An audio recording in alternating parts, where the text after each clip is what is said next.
Hey, happy Wine Wednesday to anybody who's joining us. I am sipping on Chardonnay. I've sipped a little too much in the before party. Holly, what are you sipping on?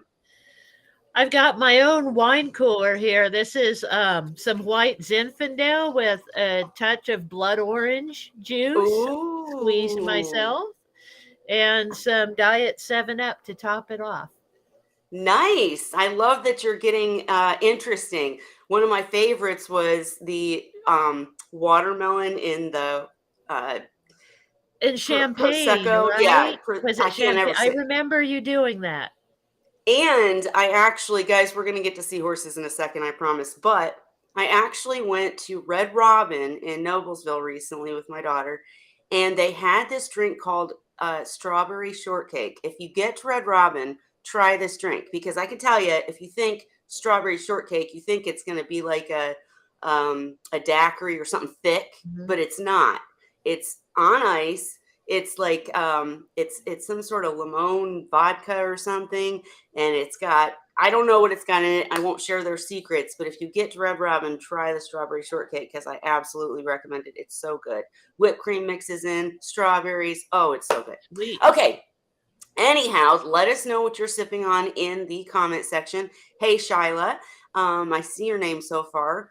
Don't forget, if you're on Facebook and you want us to be able to see your comments, you have to use this link. I will copy and paste it in the comment section. All right.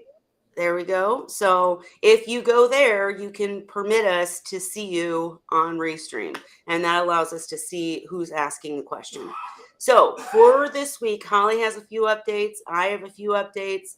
Ray had a very important hockey game last week. He talked about his granddaughter who is graduating and doing all these big things.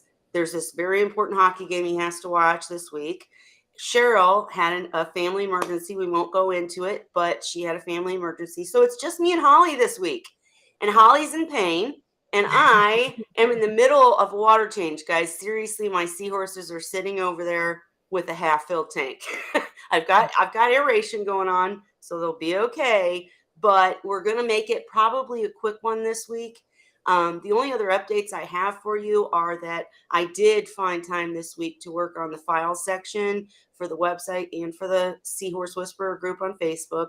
So I haven't posted anything yet. I know you can't see it yet, but I've worked on all the files that Dan and I worked on and put them in post form and put them in file form. So they're coming, I promise. So that will be upcoming. Also in the group, don't forget, if you have ideas to make it better, let me know. I'm still working on like making I learned actually when I was getting ready to set up this live stream today that I can do a members only live stream.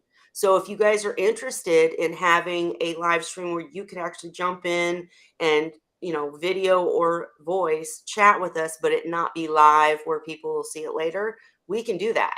We can do a members only live stream, members only chat. Working on all this stuff. Just bear with me, and any ideas you have, get with me.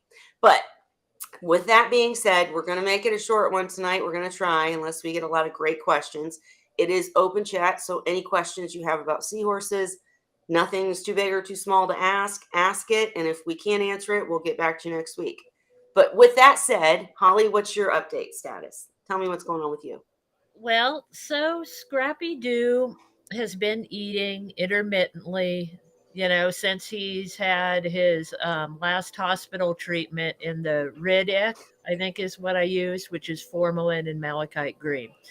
So since he got out of that treatment, his breathing is still off, but he's eating a little bit here and there, but he has trouble eating. It seems like he really wants to eat, but it's hard for him. Yeah. So he's also showing some strange behavior towards the other seahorses, which kind of reminds me of a dog doing resource guarding, guarding their food dish, from other pets and things. Oh, So really? so Scrappy Doo has been sitting near the feeding station and won't let the ladies eat. Oh, He shit. he he he actually flirts with them to drive them away. He does his little body shake and shows he's a man and then chases them away. Mm, And so I had to actually, the other day, I figured out to move one of the dishes in my feeding station because there's two. I moved it in front of Candy because she went and sat somewhere else on another hitch. And I moved the dish in front of her so she could eat. And they've also both been going to eat out of Dandy's little dish. mm. And so he's kind of being a butt to the others. It's like, if he can't eat, you can't If he eat can't, yeah, if I can't eat, you can't eat either. either. Right. And I don't know what you could do about that aside from what you're doing. I mean, Yeah, and and it's not bad enough that, I mean, he's not bullying them enough. I mean, he'll chase them at first, but then he goes and hitches, and then everything goes back to normal. And it's not like they're not eating because of him, but he's making it. right. He's making a thing out of it. So anyway, I've decided to do another formalin dip for him tomorrow. And I'm probably just going to continue that weekly. Perhaps I've discovered he won't eat in the hospital. He just won't. Right. But the dips have seemed to help him enough in the past that he'll eat again soon after for a little while. So I'm just going to start doing that for him. And I mean, that's the best I can do. I mean, he's been treated with practically everything so far. So I really don't know exactly what his problem is. I still feel like it must be like some kind of protozoans or ciliates or something in his oral cavity. And apparently they're just so deep or whatever, that we're not getting. Or as Cheryl said a few weeks ago, Mhm, when you have a seahorse that has a true ciliate infection or protozoan infection, and the critters, the bad guys, we'll just leave it at that because we're not scientific here. mhm, They burrow so deep that even when you do a freshwater dip or a formalin dip or treatment, as Holly has done everything she can for the seahorse, and he is still eating and he's chasing women. So he's mhm, not, it's not a sad story. But if you think about it, if you have lesions on your throat, mhm, right? Or mhm, something, a parasitical infection in your throat, and mhm. even when you get the parasites out, there are likely hurtful Wound. spots, Mhm, wounds. That's a good way to put it. So I'm just wondering if I'm going to bring this up next week too. I don't think you're wrong to keep doing formalin dips because if there is something in the tank that mhm, just all the other seahorses can handle, but Scrappy Doo can't, mhm, then you clearing him of them every week is the answer. And mhm, I agreed with you earlier that formalin dip might be better than a freshwater dip. I think Dan would disagree with this, but I agree with you. We can mhm. have that chat when we have more people here. But I don't think you're wrong to do that. And I just wonder if he has to heal, if it's just a time thing. You know what I mean? Yeah, yeah, but I feel like, I mean, he's starting to get thinner. I mean, he's not getting Right. enough food, I know that. Right. So, I mean, if this does go on a long time, I could lose him. I just don't know how long to wait because it's already been a week since he got out of the hospital. And So, what he's doing is he's eating, but just not enough. Is yeah, that right? Okay. yeah. I mean, he will sit there a long time and look at the food and maybe have like 3 pieces, 5 Mm. pieces tops. And he's one of the Sometimes ones that, not at all. and he's one of the seahorses that did not care for the live foods, right? No, none of them in that tank really did, other than, I mean, the girls, it was interesting. The first time they did with the brine shrimp, but I added them one more time. And even they were like, "Oh, we've had these before. They're not that great," and they weren't Right. interested. Wait, I mean, but this is a good point for anybody out there who does try live feeds and their seahorses won't take them. Some won't if they're just so used to being fed frozen, they're not gonna, probably Well, what's chase the. interesting is they liked the mysids. Yeah. They did. Well, They went after those for sure, but the brine shrimp, no. Amphipods, no. Well, Cheryl's talked about this before. It's because it's not a natural food to them. You Mhm, won't find brine shrimp anywhere that you find seahorses in their natural environment. You will mhm, find mysids, you will find other shrimp, but like mhm. amphipods and that, they're not used to eating them, so they don't even Yeah. recognize them as a food. Now, I mean, we They're like, "What's raise. that bug crawling in here?" Right, right. I mean, we raise seahorse fry on, Artemia that we've hatched. Yeah. But we're starting with them at, day 0. When you Mhm, get a seahorse that is used to eating mysis for months and months and months, frozen mysis, and then you stick them in a tank with Artemia, especially adult, they're probably they may not recognize it. Every seahorse is different. Not saying not to try it, but the other thing with Artemia is to make sure it's clean with peroxide and all that good stuff. mhm. But back to the point, yeah. So maybe we need to call in Herb and get you some more mysids or something to see if that would help him. But I think for now you're on the right track, just continuing with the dips and just seeing if he starts to heal up. You know what I mean? Because the Metro had healing properties too, and you did go put him through that, right? Yeah, he So, went through Metro and, Furan too oh, was that combo, I didn't know was that. the Okay, first treatment, but then remember that Dan had me pull him early at 6 days instead of 10 right. to treat him with the formalin and malachite green instead. The malachite green, right? Okay. Yeah, so he had a little break. He got a short-term formalin dip. And then a few days later, the new medication with the malachite green arrived. And then he went into that and he got the full treatment of that. Hmm. And when he got out, he did start eating again. But like I said, it's just been a little Sporadic. bit. It's been sporadic and a little bit at each meal. He likes to eat by himself. Like sometimes, I'll feed him at the end of the day and I won't turn the pumps off. I'll just put it because if I put it in his dish, it doesn't blow away. If I put Okay. it careful with a turkey baster, and that way the other seahorses don't know. So it's like his own little secret meal. Secret He meal. he Love tends it. to try eating more then.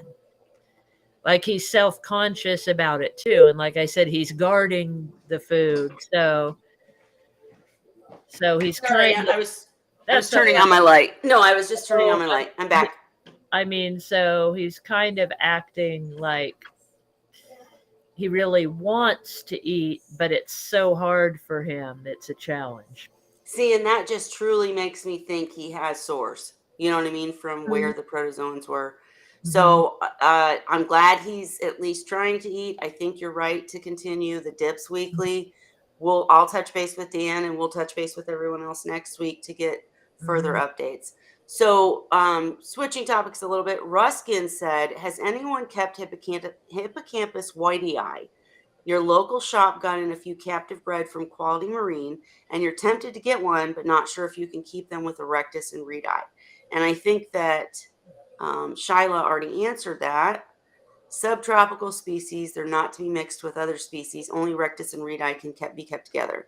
I do agree with that. I wish Chris was here. Chris actually messaged me and said that he wants to come back on the show.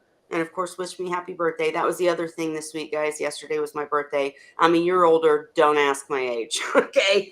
But, um, you know, I wish he was here to answer that because I've never kept whitey eye with other species or not. I know that Chris compared whitey eye to erectus, like Mhm. in how they act, Like how they're they similar are. behavior-wise. Right. They're And a how little smaller, I think, yeah. but and they stay smaller, which is nice. But I would be uncomfortable. Oh, great. I would be uncomfortable, telling you anything different than Shyla just said because, as a rule, we advise only mixing erectus and reedi. She's absolutely right. Mhm. And like I can't believe you said from Quality Marine. Now that makes a difference to me too. And I'm going to get with Felicia on the side about this. She works for Biota, because Quality Marine is typically doing their own breeding, right? And Mhm. they've done some amazing things.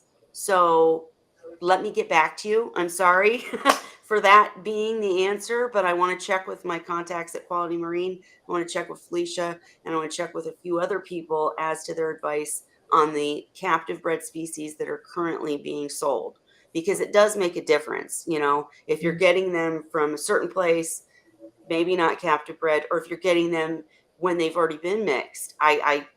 The rule of thumb, as Shyla said, is nothing but erectus and reedi.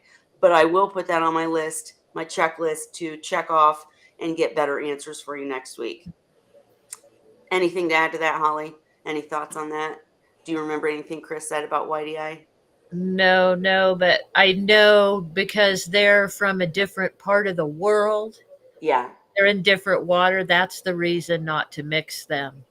The thing right, with the erectus and reedi is they both live in the same coast. They live in the same waters. They have the same habitat. So they're exposed to all the same pathogens and things. So when you take a seahorse from another part of the world, it might be immune to something that the other seahorses aren't, and vice versa. Kind of like when the Mayflower arrived in America, right. got all the Native Americans sick with our diseases. It's that kind of situation, I think, that you have to be careful of. Right. And as she was saying, it's because seahorses are carriers. All fish are carriers of something. Hmm. Typically, they can just handle it. We know Yeah. that like Vibrio is constantly going to be in your tank. You just control it, keep the levels down at a level that they can handle. Whereas, if this seahorse can handle Vibrio and this one can handle Uronema, which we never want to see Uronema ever, but I'm just, for an Hmm. example, you mix them and this one can't handle the Uronema and this one can't handle the Vibrio. So I just had to do my puppet show with my hands to make it more clear. But Holly said it perfectly. And Ruskin said he was under the same impression about mixing only rectus and Mhm. reedi, but you think that the shop is mixing them at the moment. And that's another thing. When you're talking about buying from Quality Marine, that's different than buying from the store that bought from Quality Marine, because what they're doing might not be Mhm. what Quality Marine would do, or so on and so forth. And you said also that all of your seahorses love live brine. I think I've only had one tank of seahorses that didn't care for Artemia. And I think they were just spoiled. But I've heard from more people than Holly that, you know what? My seahorses want to eat Artemia. And it really is, it's just like copepods. Why won't they eat copepods? Yes, they're much smaller, but wouldn't they eat anything moving around in the water? No, it's because they don't recognize it as a food source. So, Well, and they did eat it when they congratulations, were younger. They used to right? eat the big live brine shrimp, but you see, I raised most of them myself. So, So they maybe it's had it just, when they were young. Now now they're probably like, I mean, they're almost 4 and 5 years old now. right, They're probably thinking that's baby food, mom. right. And they maybe get stubborn in their old age. Who knows? Who knows? Yeah, they don't want to chase it. They're like, we don't want food that tries to get away. But see, now I mean, like I have my adult seahorses. Like I said, I've only had one tank that wouldn't eat live adult Uh-huh. Artemia, and I don't know why. I can't explain it, but I just have had that luck. Cheryl Yeah, has luck with the amphipods. I think it just depends on your tank, how yeah, spoiled they might be or yeah. whatnot. And Ruskin said also that Quality Marine sells so many types of seahorses. See, I didn't know that they were back in the Mhm. game. So I'm going to contact. Have When to I look worked into with that. when I worked with Women in Reefing and handled the show last year at MACNA, they were heavily involved, and I have actually videos that I need to post of them doing their presentations at that event. And so I'll contact them and try to get more on their seahorses. Maybe get them in here. I know they'd love to come. So maybe I'll get them in here to talk more about the species they're keeping, how they feel they should be kept, and etc. Hopefully that would be a little helpful. Oh, there's Um, Zen Ginger. Hi. hey, Zen Ginger. What's up? So I have some super bad news. My daughter's calling and needing a ride. If I can't talk Oh. Sean into it, I might have to. Holly, can you hang and handle it for 5 minutes? Or I don't know. I don't have that much more to talk about, really. I There's know. nothing new other than I already talked about Scrappy Doo. So, yeah, Well, I'm somebody. gonna ignore her for a minute. She can wait. So you guys, if you want us to keep the stream going, you got to ask questions. Doesn't matter if they're old questions, but tonight's just a stressful night. So while we've got all these things in the works, I got to go pick my daughter up from work. Holly doesn't have much more to talk about. Give me some questions so we could talk about them. But before I do that, I will update you guys. I told you a few weeks ago I didn't get the candlelight to tell if a seahorse is pregnant video done because I figured out on my own that he wasn't pregnant. So it was kind of pointless. I should have done, and I will do this week, like a video showing how to tell a seahorse is not pregnant, I guess. But I'm back on the crossing my fingers thinking that the younger male from Vincent is pregnant because I've seen him dancing with both girls, but choosing the older female even more, who I know makes eggs because she gets all fat and then she's all of a sudden skinny. So maybe I'll have a good video for you guys soon on that. And any other updates? Let's see. Oh, I'm just curious about water changes. I told you guys I'm mid water change right now. And the reason is I had some algae on the bottom of the glass. I've had my Robert King char chamber for so long now that I need to probably clean it better and add some more char because it's not doing the job that it did at first, right? My water's not crystal clear anymore. And I'm in a 40-gallon all-in-one. And the bottom line is in this 40-gallon all-in-one, it's only got one sock, one skimmer it's only a times and a half rated instead of double rated. It does have a UV, but I haven't changed the bulb. So like it's getting to the point with this all-in-one where I need to update some stuff. I need to buy a new sock probably. I need to buy a bulb for the UV. I need to make sure the skimmer's cleaned out really well, those kind of things. And I'm lazy and I don't want to do it. But in the meantime, my question is, when you do a water change, whether you have algae on the glass or on the floor or not, if you notice that as you're cleaning, it gets really messy, like you can't even see through the tank because there's crap flying everywhere. You all know what I'm talking about. If that's the case, do you worry that there's somehow, I don't know, I know I probably sound stupid, but like inhaling it? Do you know what I mean? Or sucking it in, or pouch sucking it in, or like they were begging to be fed right before I started this live stream. And I was like, no, there's too much stuff swirling. Do you guys worry about that? Or is it just me? Like, you know I what I do. mean? I You do. do? Well, especially because when I'm cleaning, like especially in the display tank lately, there's a lot of stuff in there where like old mysis can get trapped and stuff, I guess. So, yeah, when I start pulling all the decorations out to go to the bleach bucket and the tank's getting empty and I'm scrubbing on the sides, and like you said, I get coralline algae because I used to have rocks. So it's still little bits of it get, on the walls of the tank. So I have like a plastic razor. So I've got that floating around in there. There's like pieces of algae, like you said, and gunk, that I've scrubbed. And you're scrubbing and it stirs up all the stuff. Right. Plus moving around the decorations. So yeah, my water, I would say it doesn't get cloudy, but there's crap floating everywhere. And I do worry about them breathing it in through their Mm-hmm. gills or sucking it in, with their Yep. mouth. That whole kind of thing, I do worry about that.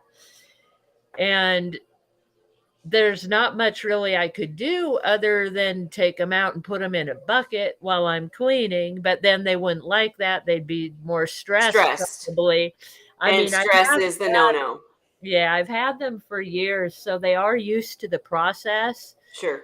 They move, they know where to go to get out of the way, and Yep. So do mine. And really, I agree with everything you just said. I just wonder about it in general because mhm, when my floor's dirty, I've noticed the seahorses won't eat off the floor. And I think it's mhm, because there's critters down there. There's stuff that gets sucked up if they mhm, eat a piece of mysis on the floor. You know what mhm. I'm saying? Like I think they know that that's dangerous, or maybe I'm crazy. But It they looks were like begging. other people feel the same way. Well, I'm getting ready to show the comments for sure, but yeah, Mhm. I just feel No, I like if do worry about it, but I mean, sometimes I consider like, man, maybe I should put them in a bucket while I do this. And then there's some weeks that I don't clean as thoroughly mhm, because I don't want to mess them up for some reason. Like, for instance, when Scrappy Doo, got out of the hospital I'm still here, one guys. Go on. time, he Yep. came out like it was a cleaning day, and I didn't do as deep a cleaning as I usually do because I didn't want to expose him to any of this stuff while he was already having trouble breathing. Right. So I just did like mainly a water change and wipe down their front window. Right. Well, and if you think about it, in my case, I'm dealing with algae growing on the glass and on the rocks again, which the jar Mhm. chamber helped me avoid that for months and months and months. But because I'm probably not doing big enough water changes and I haven't updated the chamber, it's become back, right? My own fault. Yeah. But it's that stuff that I'm worried about because we all know that even Noosa algae in a tank is good because it's Mhm. soaking up the crap, right? It's soaking up the nitrates and all that. And when you remove it, that's a good thing. But if you remove it by swirling it around the tank, that just doesn't seem as such a good thing to me. And I'm trying to, if you guys have a method of cleaning algae off rocks or glass, where it doesn't end up messing up the tank, let me know. And in my case today, again, I wasn't worried about them actually breathing while I did the water change. They know, as Holly pointed out, to go to a different side of the tank and just get out of the swirl. But they wanted fed, and I knew they wanted fed, and I was like, no, not right now, because there's stuff in the tank. I'm going to jump ship real quick. And Facebook user, again, if you want your name shown, you have to click on that link that I posted and allow us to show your name. But you said Ocean Rider said if they're captive bred and require the same temperature requirements, they don't see a concern. And this is such, but you did not ask about Whitey Eye specifically. And this is such a tough topic. Hang on, I'm going to come back on video here. This is a really tough topic because you're going to get different opinions. Mhm. And I think you guys, as you chatted, came down to the bottom line, where Shyla said, the issue is problems don't arise too quickly. By the time we Mhm. notice an issue, the seahorses are probably far gone. That's the reason you've been keeping yourself away from mixing species. I 100% agree. And I think there was one other comment that you're risking everything. Exactly. So we've always said we're not going to ever tell you what you're doing is wrong unless what you're doing is really wrong. Mhm. Then we're going to. But when you talk about mixing species, like if they're captive bred, if they're from the same breeder, this is a question I've asked myself repeatedly. I've said, Dan, if I'm buying from you and you bred these species, they didn't come from the wild, they are second generation species, they've all only lived in tubs in your, what's the Mhm. difference? They're in the What's the same difference? water, they're the same whatever. And his answer always was, we kept them separate, period. They, and it goes back to what Holly was saying about Mhm. natural immunity, which we don't know enough about. We can't, it's scientific stuff. We don't know enough about it, but it's just that if you want to look up and do some reading, look up, oh gosh, now I can't remember the word. There's a word for it, something immunity. It'll come to me later and I'll post it. But basically, it's that it happens in clownfish too. The Mhm. clownfish might have immunity to something in the water that another fish might not, right? It's about being a carrier. So a Mhm. seahorse can actually have Vibrio or have urinema or have whatever, be totally fine, never have a problem with it. But if you put them in a tank with a seahorse species that can't handle that strain of Mhm. whatever it is, then that seahorse will get sick or vice versa, as Holly already said. So it's really comes up to risk tolerance. It's, are you willing to risk it all? In my case, if you're getting a new exotic species and you want this species and you want it eventually mixed with your main tank, my end goal, or my the way I would proceed is I would absolutely put those seahorses in a different tank to begin with. Mhm. Observe them, make sure they're healthy, make sure they're eating, make sure they're fine, and then possibly if you have a bunch of erectus in another tank, move one erectus to the whitey eye tank and see how Mhm. that goes. See if they can be compatible, see if nobody gets sick Mhm. before you risk your whole tank of other seahorses. That would be my game plan. Um, Mhm. okay, and you said I do it, I if I feel like it's bad that I put them in a QT tank and then blast the rocks really good and then do the full change. Oh, you're talking about And the the water messiness change, and the yeah, water change, sorry. takes them out. Um, sorry, just trying to show all the comments here. I've had similar stuff before, but since I'm getting closer to set up my tank, what order would you go in? Adding to the tank, after tank and treated water, of course. I'm lost. What's this about? I know I've jumped around, but okay, so you're Right. asking, should you do substrate, fish, additional critters like copepods, corals, what order, and how long to wait between adding a new thing? Holly, what's your thoughts? Well, I waited a long time when I set up the display tank that I have now.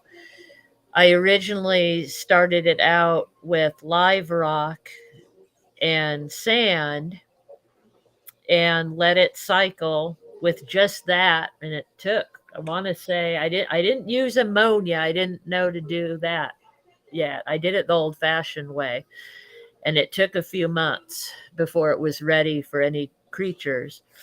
And then at that point I actually added my cleaning crew, which was like a few little hermit crabs that were compatible with seahorses, snails. I think that was it. And then I let that go probably a few more weeks. Maybe it was a couple more months. And then added a goby. And the next thing I decided I wanted a mandarin dragonette before I had the seahorses. And I found out from my local fish store that they have to have a supply of food ready when they move in, unless you want to be buying copepods all the time or raising them. So what I did was I seeded the tank with copepods and let them reproduce for a while. So I had the cleanup crew, I had the goby, and copepods living in there. And then when it got to the point where copepods were crawling all over the glass, then I added the mandarin dragonette. And I want to say I let maybe another month or two go by before I added. Oh, I remember what happened at that point. We had a fire that burned down my town, and my house didn't burn, but we were evacuated for a month, and I lost everything in that tank, died.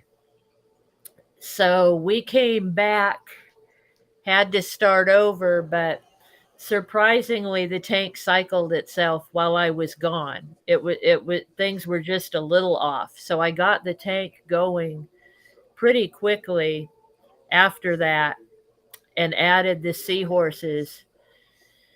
I want to say after we came back, the tank got recycled. I want to say like 2 or 3 months later. So, all in all, it was about a year from the start of my tank before I added seahorses. So But but go I've ahead. done this tank that's in this room with me, my other tank that's not the display tank. I set it up as a grow out tank. And that went very quickly because by that time I had learned from, I think it was Cheryl that told me, and Dan, I think, told me how to cycle using household ammonia Mm-hmm. and bottled bacteria.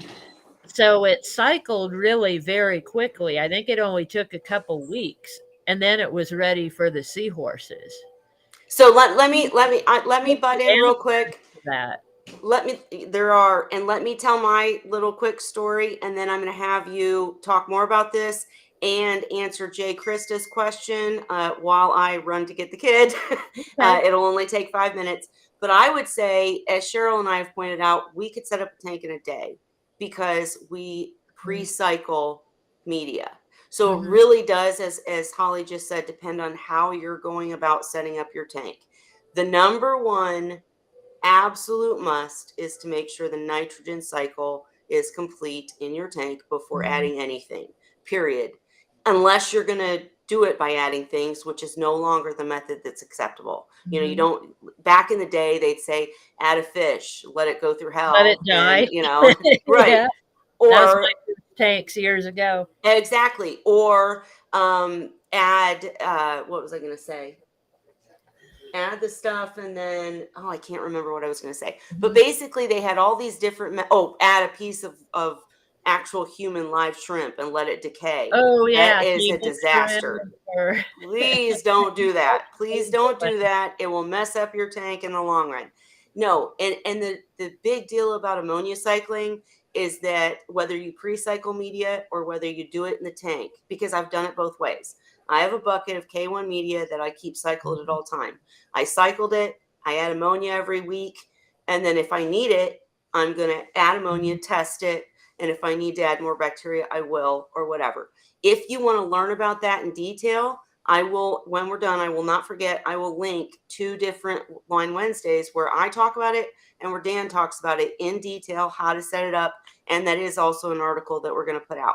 But if you're using the ammonia cycling method, whether it be pre-cycled ammonia or not, basically, if you're not using pre-cycled media, you're going to set up your tank the way you want it to look with nothing in it. But if you're going to use rock, if you're going to use media in the sump, whatever you're going to use, you set it up. With Mhm. coral, that's an iffy topic. Like softies can handle a lot, but you don't want them to shed and make a mess of the tank. So, Mhm. and some of them can let off toxins. So I wait on gorgonians and coral and stuff until I know that the tank is completely cycled. And the way that you test that is by adding, with nothing in it, nothing live in it aside from bacteria, after you've cycled it, which I said I'll provide the links to show you how to cycle it with ammonia and bacteria. But then you actually add ammonia to 2 ppm, you test it 24 hours later, and it should be back down to 0. If it is, and you have no nitrates, no nitrates, then it's ready for creatures. That's number one. Mhm. Then I would go about probably adding the coral that I want and kind of continue along that line. But see, the catch is we talk about using ammonia and bacteria for cycling, but then if you don't add the fish or the seahorses It's within a not good certain for amount of cycling. time, Mhm. the bacteria goes back down and it's not capable of handling the cycle. So you have to add them within a reasonable amount of time. So I, again, it would depend on your the exact circumstances, but cycle the tank or have pre-cycled media that you know can handle the capabilities of a seahorse, then add the seahorses. That's my number one. Then Mhm. you can play around with adding things around them. And when you add seahorses to a tank that's not fully developed to what you want it to be, whether it be soft corals or gorgonians or whatever, then you can observe them better and see how they adapt to the tank, to the water, to the eating, to etc. So add them first. Then, when you get your gorgonians and coral in, make sure you're quarantining them or dipping them or something to make sure they're not adding anything to the tank. But I do seahorses first, then anything else. And frankly, to be honest with you, the only thing I've ever added to my seahorse tanks are snails. Yeah, snails and peppermint shrimp. So I can't really tell you about other fish. I think if you want other fish, it might be a better idea. Mhm.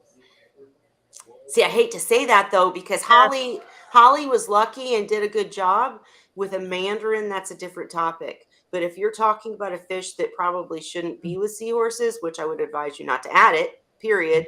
But if you really want it and you add it, they can get territorial, right? That's like a big thing with It depends clownfish. on the fish. Yeah, it sounds like Andrea did it the same way I did. She started with the cleanup crew and a goby. Okay. And it depends a lot, I think, on the type of fish you're adding. Like if they're not that territorial, I like adding the fish first because that way you observe the fish and know the fish is healthy before Yeah. you put the seahorses in, instead of, the fish is sick and then gets the seahorses sick when you add them. So that's why I took so much time the way I did stuff, was just to make sure that everything was all right before I added them. But it's a No, I personal agree. preference, I think, really. Sorry, I was asking if Sean would maybe go get them, but he's getting ready for work. Sorry. Uh, But yeah, again, I totally agree. It depends on your circumstances. Like the question really needs, with that question, we really need to ask, what do you plan on what are you having in the tank? considering? Yeah. Yeah, what are you considering? How I know some of the details then, Ginger, but what size tank? Are you gonna have sand? Are you gonna have coral? Which coral? Are you gonna have other fish? Which fish? Because that really matters on the way you add things. In my case, like I said, I didn't have other fish. I Mhm. had I had freshwater mollies at one point Mhm. actually. But again, I always added the seahorses first. I got the tank right, Mhm. cycled, knew it could handle seahorses and their feeding, and then I added the seahorses, but that's all I was adding. So I think Holly's a better answer for this question. But again, it depends The on what way you're I trying to did do. mine was I started with a list. I went to seahorse.org is where I started out, and they have lists of all the things that are compatible with Yep. seahorses, and they rate them from like 0 to 4 based on risk. Like which are the riskiest fish, which are the least risky fish. And I chose not to go above a 1 or 2 in risk, so very low risk. And I just picked things that I liked off of that list. I went and looked up what they were, what their habits were, to see how they would get along with the seahorses and with each other, and what things they like and what things they don't. And then once I built the list, I gradually added things from that list. And one thing you have to watch for too is temperature, because a lot of fish and corals and things actually like a warmer temperature than we keep the seahorses at. Yep. So you got to pay attention to all those kind of things, but build a list from there of the things you like and the things that will work, and then you can make a plan from there on, okay, I'm going to add this, this, and this, and then I'm going to do this, and add Yep. things gradually. And I think the thing is with saltwater in general is go slow. You Agreed. Agreed. Hang on real quick, Holly. Let me butt in real fast and just show you guys seahorse.org. You guys know I'm making a website for us that will be more um, newcomer friendly, but this is actually still the best resource for seahorse information. It's a little hard to navigate, right? So, like, you come here and you're like, wait, where do I go? Discussions, gallery, library. I need information. And the forum, if you click forum, they want you to log in. It's a pain in the butt. You can do that, and I have, and you can ask questions, but it's not maintained the way it should. But if you scroll down and you go to library, then you get all of this. And this stuff is very good information. Caring for dwarves, caring for seahorses, tank mate's guide, this is what Holly's talking about. But just to give you a, gas bubble disease, they have a lot of really, really good information here. And I would advise that every seahorse keeper visit at least once. And let's go back up to Tank Mates. Where was it? Tank Mates Guide. So this is what she was talking about, that each fish is, you click on it and it's a level four threat. That means it's very dangerous to keep with seahorses. Don't do that. You go back, come down to, say, dragonettes. They're level 0, threat level 0. So they're better with seahorses, right? And a certain one is not. And it really does give you this list of 0 to 4. How dangerous is it to keep them in seahorses? And it describes it in detail. It's a really good, if you know how to get there, which I just showed you guys, it's a really good way to determine what fish to keep with your seahorses. It's a And great starting point, I found, yeah, for putting together a tank, because when I first started this last time, when I started my display tank, I wanted more of a variety, because I like a lot of different marine fish, and all the little creatures are cool, all the little shrimp. That's another thing. I had peppermint shrimp also in there. So I wanted those. I wanted some soft corals. I wanted no. like a combination tank. But it didn't, I found later I changed it down the road to all artificial because it didn't really work for me doing that. And that's because, oh God. So you're not going to get her? Get her? Okay, he's going to get her. Yay. All right, I don't Yeah. have to leave. So, and that's because you just didn't want to do the extra It's work. Like a with lot my of first extra tank. work and research too. Like I learned because I was trying to keep zinnias Yep. and what else did I have? Oh, GSPs, which are supposedly super easy, but they did not like it in my tank. They were dying, and I figured out the reason why is because I keep my temperature too low for them. Right. Temperature and lighting. And that is the bottom line. Like my first tank that was so pretty with all the macros, it was because they were macros. And I did, to make them grow, I had to have high lighting. And then I had to worry about the temperature. And I had to do everything to keep it stable where it wasn't going too high or too low. And yeah, so the more that you add, the more you have to worry about.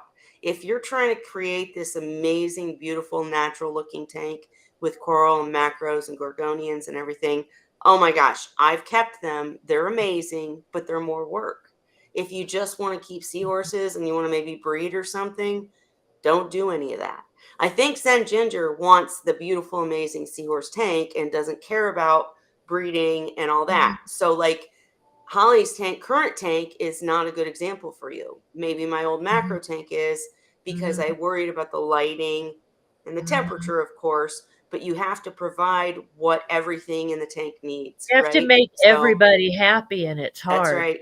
That's why, like I said, look up and see, find out about every creature, what they like and don't like. And if one thing likes it one way and something else likes it another way, somebody's going to be unhappy in your tank. You can't please everyone. So you got to get together a group of things that all want the same parameters, the same lighting, the same temperature, all that, or you're going to make someone unhappy.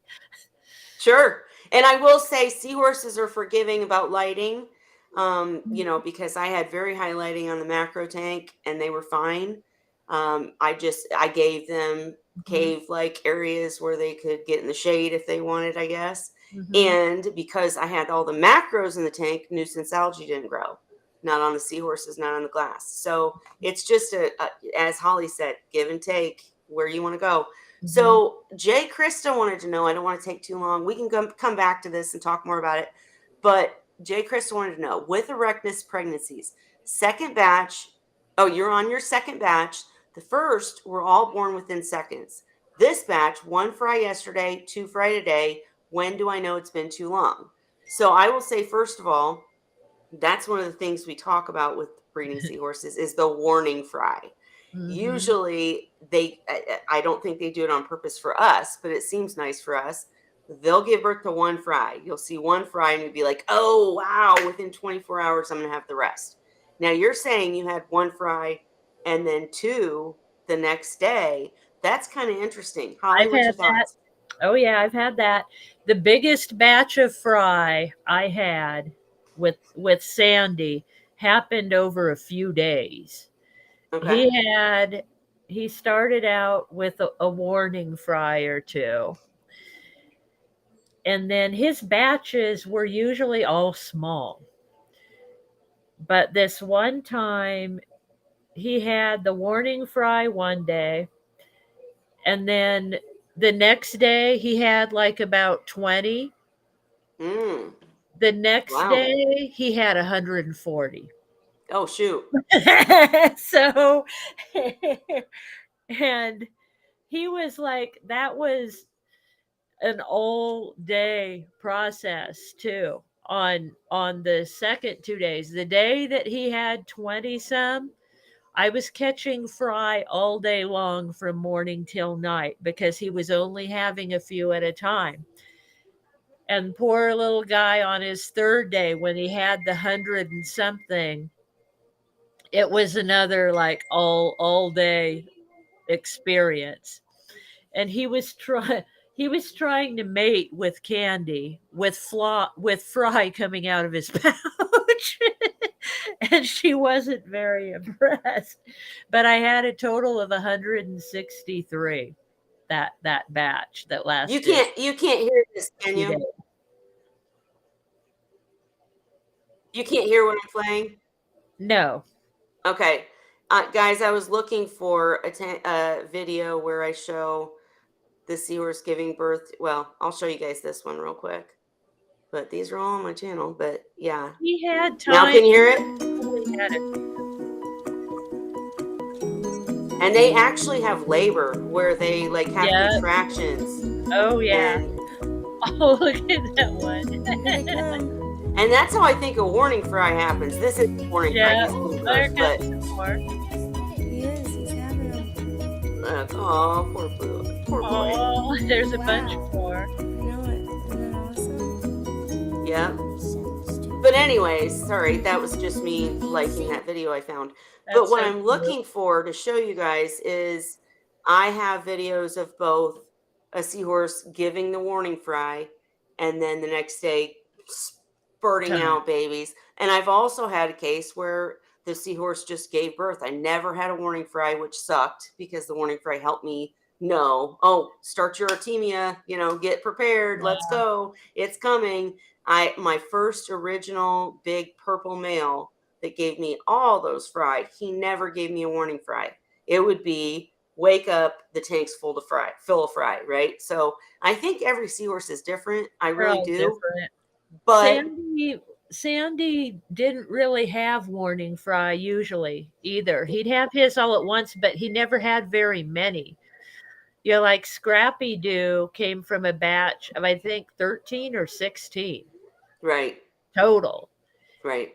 And his biggest batch before that 163, I want to say, was like 60 or something. Not See, and that's incredible to me because my purple male, I know what you're saying because when I raised the fry of the purple male and they grew up and they had fry, the batches weren't so big. They were like a couple hundred or whatever. But my big purple male, my original boy, I'm talking 400 fry at wow. least. It was insane.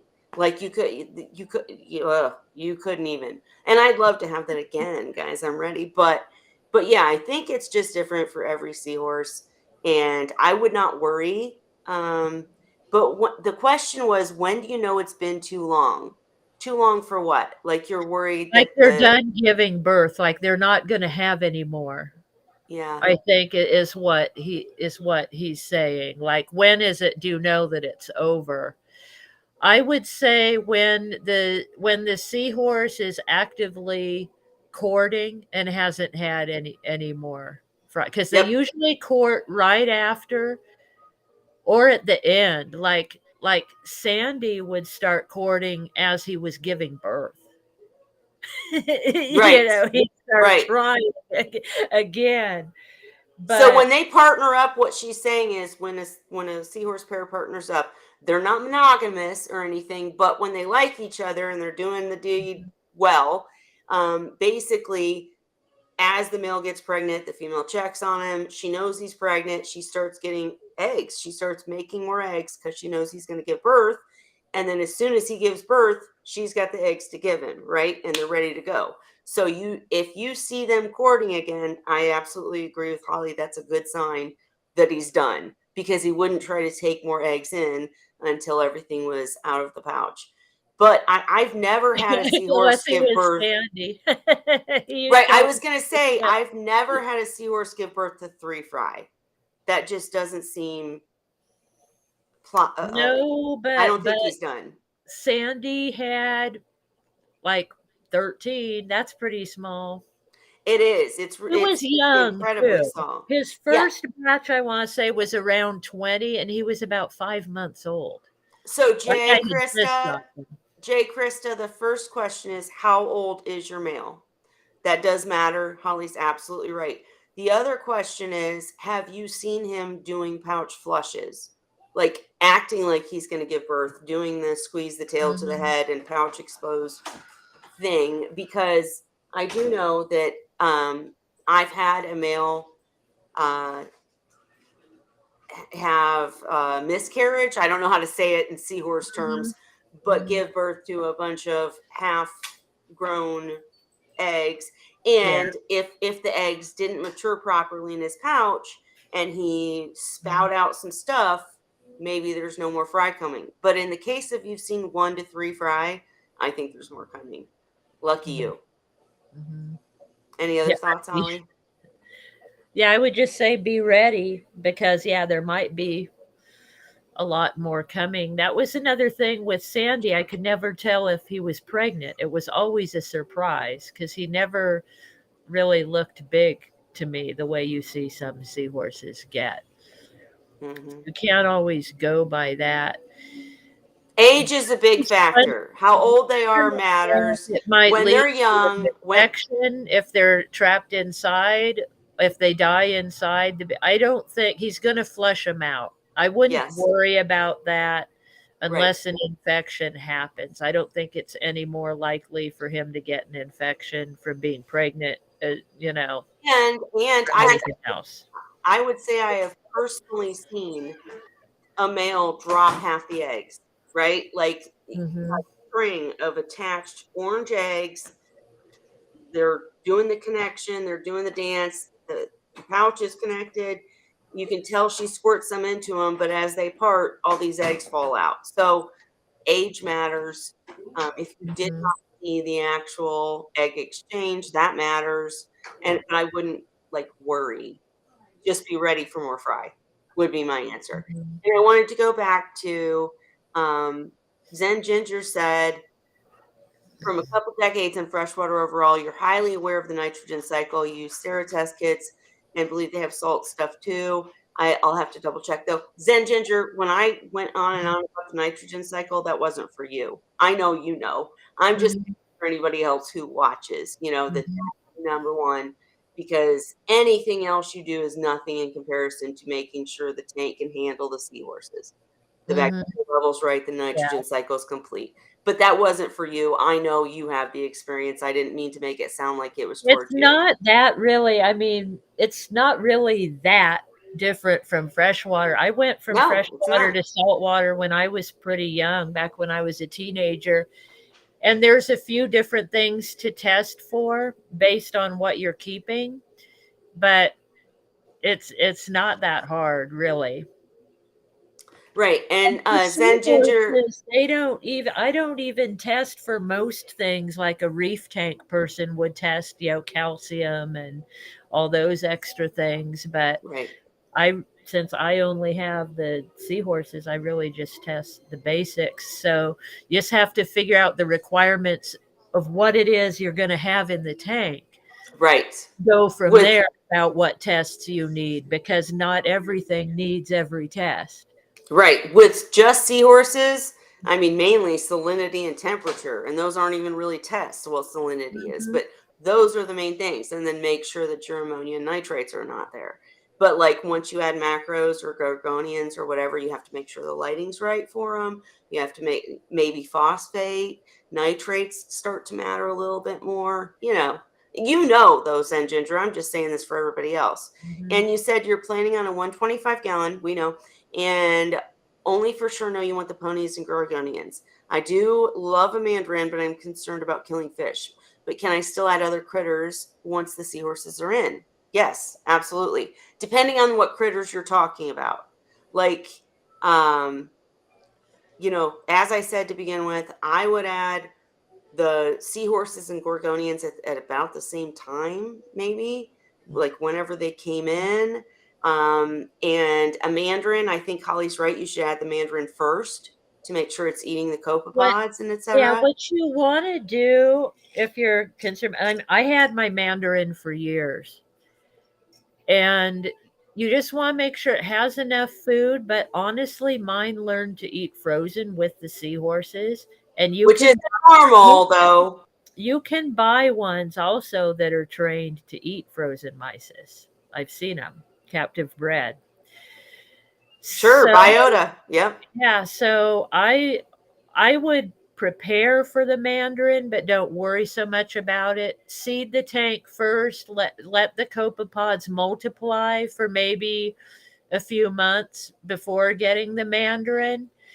Um, it was perfect the way my local fish store actually described it to me. When you see them crawling everywhere on your glass, running around, then you know you have enough in your system, and then you only have to refresh them now and then. And mine honestly learned to eat frozen in the time it took. I only added copepods, I think, once or twice, and the tank had been going for 2 years before I had to add copepods. So you're probably okay. Just be ready for the mandarin to come. But other than that, don't worry about it. It should do fine. Well, and her overall question was basically with a totally cycled tank with substrate and filter material, can I add the copepods? Can I add gorgs at that point or wait for a while? Then, depending on the fish, add those, then the ponies. I mean, you could, again, depending on the fish. I agree Mhm. with everything you said up to the fish. Because if it was a fish that was 2 or 3 with seahorses, I would add the seahorses first. Meaning, if you're talking about a mandarin, add that first. Make sure it's eating, etc. Make sure it's safe and not sick, and then add the seahorses. But if you're talking about anything even remotely aggressive or fast moving, then I would add the seahorses first. Let them get comfortable, and then go ahead, Holly. You Yeah, disagree? I mean, like, look at that chart. Like, if it's a zero, you're not going to have any problem.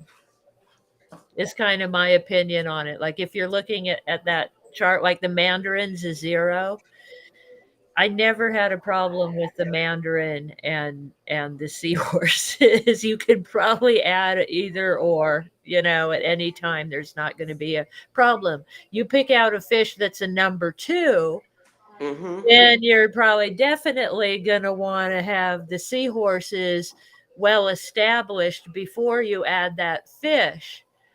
Because you So don't want to stress the y- seahorses. yeah, Period. and seahorses, they'll get confident the longer you have them, Yes. and they'll be the king of the tank, and the Yes. newcomer fish will realize that when they come in, okay, this guy's the boss of the tank. Yep. That's just how hierarchies work. But if you put that number two fish in first, it's a fish that already naturally has an attitude. You introduce a seahorse brand new, and it's meek, and here's this fish with an attitude. That's Not going going to work out. to be hierarchy. It's going to be that fish and then the seahorse. But so you kind of And, just pay attention to that, and as you add stuff. Absolutely. And Andrea said beginner photosynthetic gorgs are good to go right after you're cycled. Absolutely agree. I think I was trying to say that earlier. Maybe I didn't. But yeah, put them in, get them established so they're all happy and, their polyps are out and they're, flowing in the way. And then the seahorses come to know them as, their hitches and their surroundings and they're good to go. You just have to make sure you're providing them the lighting they need. So kind of research the gorgonians you're going to add. If you're new, and I know Zen Ginger, you're not, but if you want an easier tank, stay away from non-photosynthetic, as Andrea said, because the photosynthetic, as long as you give them light, they don't even need fed. I mean, they just need the seahorse poop. I mean, they just need the crap in the water and they're good to go. Holly's going to be right back. Okay. And let's see. You don't want to feed coral, right? Exactly. All right here. So no need to worry yet. Hang on. Sorry, my kids are talking in the background too. I'm trying to go through the comments. It's fine. I'm not complaining. I'm just trying to make sure I answer the questions correctly. Yeah, Jay Krista, yeah, no, if you see one fry one day, two fry the next day, and no fry the next day, then I might be a little concerned.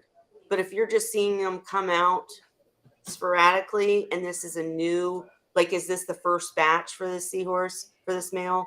Because then, you just never know because he doesn't know what he's doing either. So he's trying to figure it out. I wouldn't worry if it's a new seahorse male that's giving his first batch. I would not worry at all.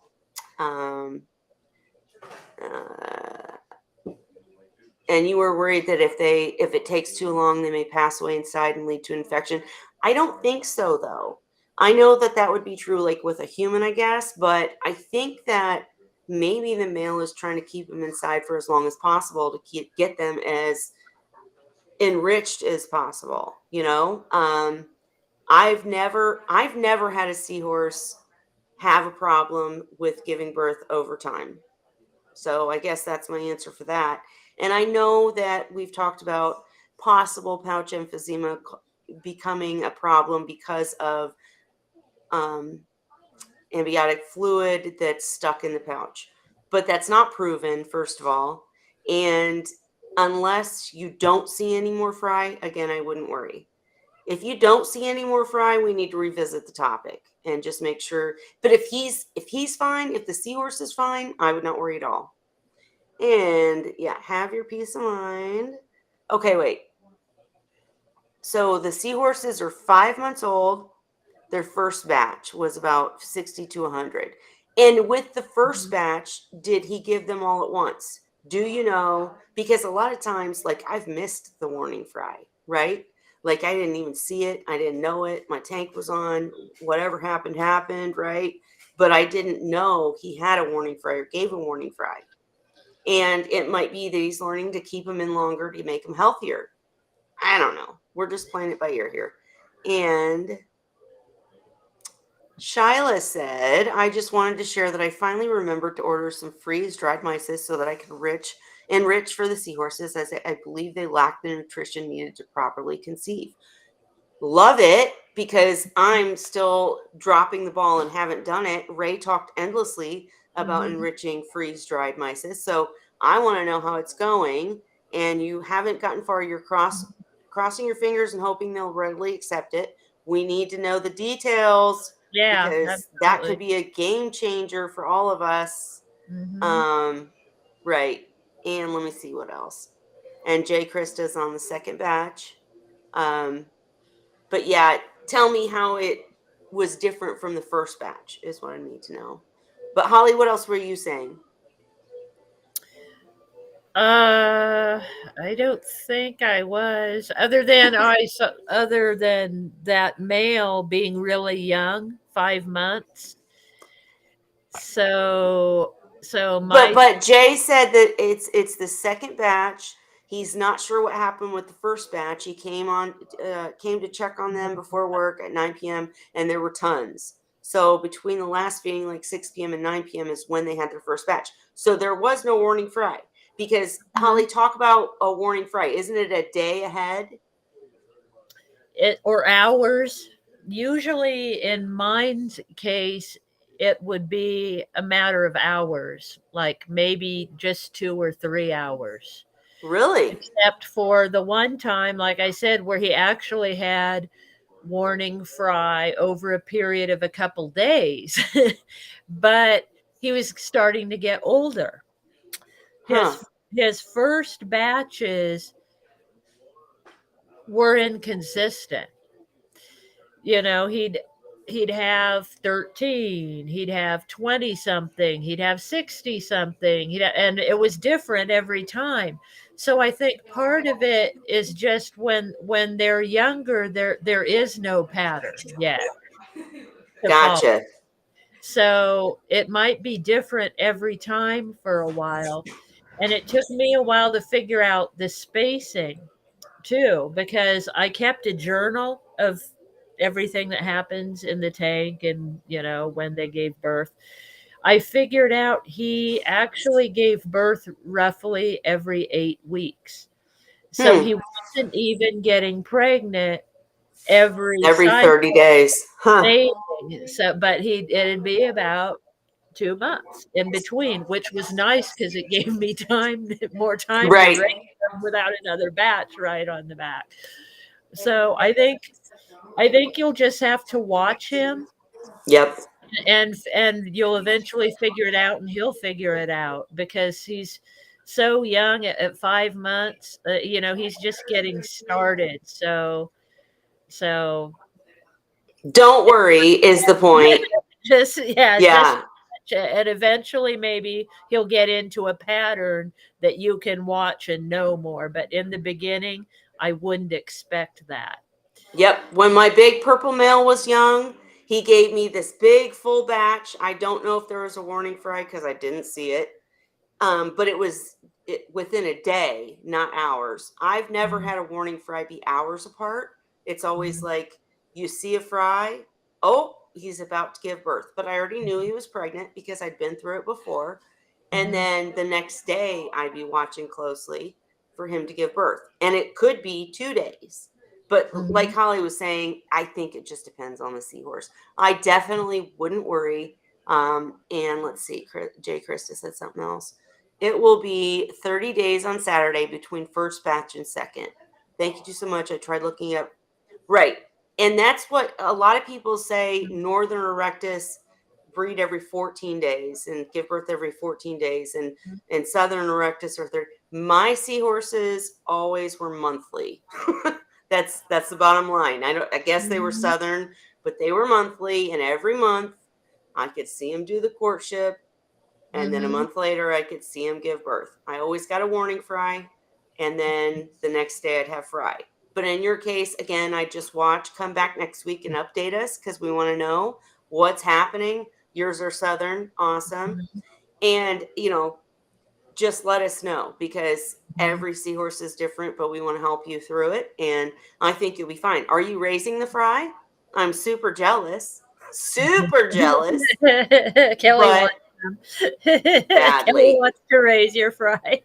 No, I want to race my fry, but are you all set up with Artemia? Because that was the thing that my first seahorse gave me that I don't get anymore because there's so many. Oh, I'm pregnant. No, I'm not. Oh, I'm pregnant. No, I'm not. Oh, I'm courting. No, I'm not. And Yeah. I'm just frustrated with my current seahorses because with my first main breeding pair, he would not only show me that he was pregnant by being all fat, but then he'd give me the warning fry, and that was like my key start the Artemia, right?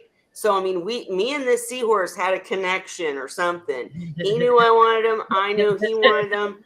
We knew how to work it out. He gave me the warning fry. It started the Artemia.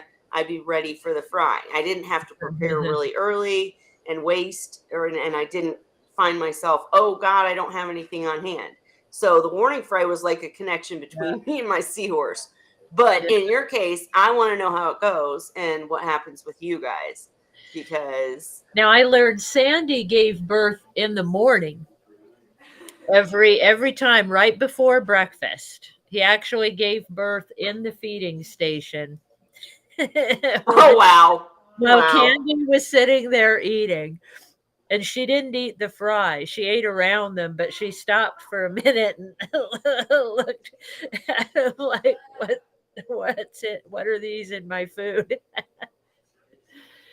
I've But shown the video where my when he male had gave that birth and then huge ate batch one of the over fry. days, What? Sorry. other than when he had that huge batch over a period of days, it was always in the morning just before breakfast, which was right before I had to leave for work, too. Yep, of course. I was trying to find that video I wanted to show you guys, but I'm not going to find it. I'll try to find it for next week. That's so. This was my. Here we go. I'm just going to show. I do have to go. This was. He doesn't look purple here because he was still young. He became purple. This boy. Aw. Yep. And see all the Gorgonian Look at that coral. big pouch. Yep. That's a big pouch. That's the connection. They look like they're kissing. Aw.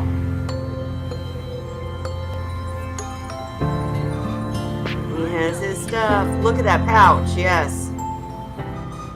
All right. Anyways. No, they were really good at that. I think that's the problem ours are having. Maybe do the ones you have now line up that well? The way No. they see mine don't either, and I think that might be one of the biggest parts of what's Here we going. go. Here's slow dancing courtship. Oh, let me start it over. When you start seeing that, you know.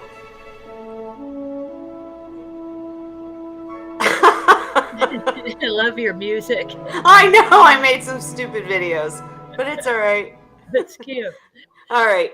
Anyways, I was trying to find the one where I woke up to all these dang fry. I'm not going to find it. I'm not going to keep you guys while I try to find it. But, and Zen Ginger said, I think raising fry would be neat, but what the absolute heck? What would I do with the fry? That's my only problem.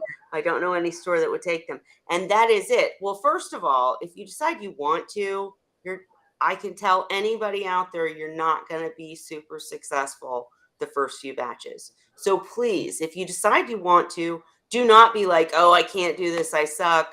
I only got one to survive. Let me tell you my experience in my first batch that I ever had from this impossibly beautiful male was one fry. I named her little Cheryl, not after this Cheryl, but after another Cheryl friend that was really strong and tough because she survived even though I did everything wrong. The rest of the 300 fry I did not succeed with, which sucked and I was depressed. But I had this one and she grew up to be an adult seahorse. And then the next time I got like 5 to survive. And then I met Dan and I met Cheryl and I met everybody, Ray and everybody else. And they helped me figure out, peroxide, do this to the Artemia, the tubs and all this stuff. And every batch I got better to the point where what you're talking about was a problem, where all of a sudden I had 50 juvenile seahorses in a 90-gallon tank and was like, holy crap, what am I going to do with them?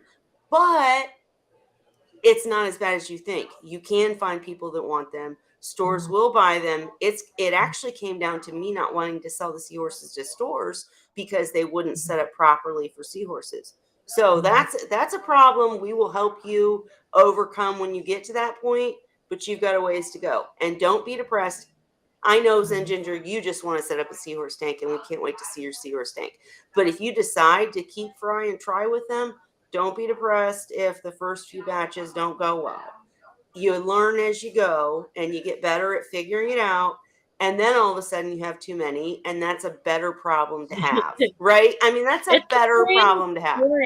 Raising them, it's so much fun, and they're so cute. They are. That's what I miss about. They're so cute. I mean, they're so cute.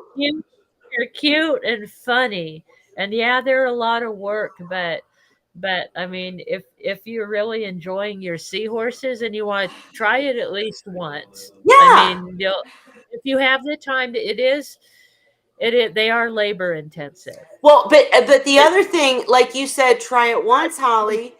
But yeah, you said try it once, Holly, but the thing is, a lot of people feel bad. Like, oh my gosh, if I hmm try, I've killed seahorses and they're going extinct hmm and all this. No, let me tell you, captive breeding is what's hmm saving seahorses. Okay, like the more absolutely. that each of us succeed with seahorses, that are more seahorses for the hobby, and then we don't take from the ocean. The more of us that breed and are successful, the more we can work together and everybody has seahorses in their tanks that grow up and have more seahorses. And the seahorses in the ocean, the fry, are more likely to die than in a tank. I'm telling you, they're predated, they're One in a gone. thousand makes it. Yep. I read If one in one a if thousand. 1 in 1,000 fry survive, and some newbie that knows nothing can keep one alive out of 200, what does that say, right? And then when I eventually hmm keep hundreds alive, that's you're making a good difference, not a bad. So, anyways, sorry. Were you saying something else, Holly? I feel like I interrupted you again. Sorry. No, just something occurred to me. I remember my husband saying this that because I was telling a friend about that only one in a thousand makes it in the wild, and they had kind of an odd question. They're all like, "What are they for? Like, what is their place?" Hmm. In the ecosystem. And my husband says they're food. I don't like because that. I know, right?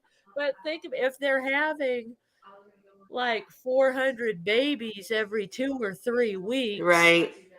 Right. They're not all living out in the wild. They're getting eaten. Right, right. I don't like to think about that though. And we're making a I know. difference for seahorses Me neither. in But captive just breeding. talking about it just reminded me of my husband saying No, that sure. And to my friend. they do add to the ecosystem too. We talk about how dirty they are in a tank because they shoot half their food out there. Mhm, I don't know the mhm, word for the spot in their gills, but and mhm, they eat and poop constantly and they need to eat more, but they're also adding to feeding the bacteria and it's a whole mhm. ecosystem. I'm not good with the science. Yeah, everything's food for somebody. Well, and seahorse so cool. I mean, they're just so cool. Every time I look at them, and I'm telling you guys, mine communicate with me. I don't know about you, but I have my Mhm, favorites, and they talk to me. Holly's talked about them, mhm, like mhm. one telling her to feed another seahorse. I mean, I know when Yeah, something's wrong they because do they tell communicate me. with you. Once you get to know your seahorses, they are. Mhm, I swear better than any fish. That's my mhm, opinion, but mhm, I've kept quite a few and I loved my lionfish. I love my tangs. I loved everything, mhm, but they are just magical. I mean, they are just like mhm. this prehistoric creature that, I don't know. All right. And let me see if I missed anything else. Yeah. Oh, we already talked about that. Mhm. And I would think they also predate on smaller things in the water and Yep, keep them in check. exactly. Exactly. Mhm, Exactly. mhm. Exactly. And most things don't like to eat seahorses because they're crunchy. Yeah, And yeah. that's why we've talked before about when you're doing a procedure on a seahorse to try to help it, like a pouch evac or something, and they Mhm, wrap around your finger. We've talked about, in my opinion, you can feel, but you can also almost hear their mhm, bones crunching. They crunch around their mhm. bones, and it just it's an They're icky feeling. strong. They Yeah, have but a strong grip. That's prehensile one thing tail. that really surprised me about the first time I think I picked one up, how tight it's like a vice grip. Yes, it is. It's prehensile tail. Look it up. But also that they have maneuvers that would make a fish not want to eat them. You know what I mean? Mhm, Like they don't want to eat something that's crunching bones and hard and not mhm, skin and whatever. Anyways, all right. I know you guys can hear my family in the background. They're being loud. They're not going to stop. I said we'd have an early Wine Wednesday, and we're already pushing on the regular time as per usual. But I hope we answered all of the questions that were asked. Again, I'm going to try to get the stuff for the group and the website posted this week. Don't forget, I'm open to any help, comments, how we can make things better. You guys tell me what you want so that we can do it, right? That's what needs to happen. Thank you for all the birthday wishes too. But for tonight, Holly, I think we're gonna say Happy Wine Wednesday. I'm sure you're ready to go lay down. Or just walk around. I have sciatica, so that's That's what's right. going on. That's right. Not lie down, walk around. But all right, Yeah. guys, we're going to say Wine Wednesday. We'll be back next week. Any questions you have that we haven't answered, ask them in the group. We'll bring them up next week. Thank you for joining us, and happy Wine Wednesday. Happy Cheers.